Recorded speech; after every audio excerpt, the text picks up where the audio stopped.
All right, so now that we've organized our project in After Effects, we're going to organize the project outside of After Effects.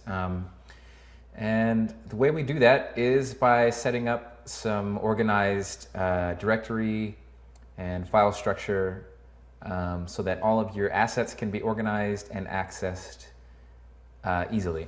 So what I've done here is taken a folder, named it After Effects, and have placed all of my After Effects projects inside of this folder.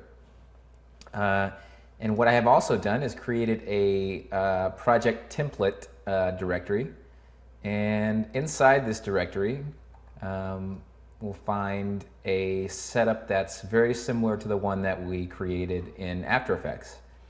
And this is designed to keep all of your assets, which After Effects is referencing.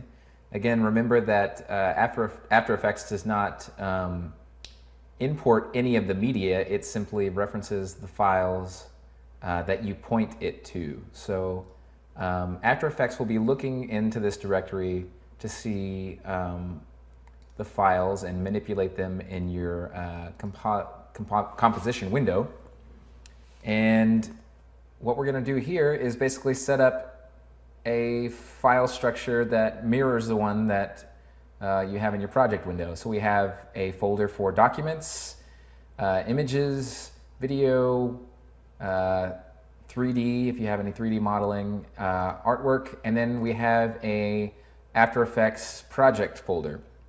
And what I've done in this project template is created a After Effects project. And if we open that up, we're actually going to see that the project window contains all of the folders that our project template does here. So instead of having to create all these folders from scratch, all you need to do is save your project template in the After Effects directory.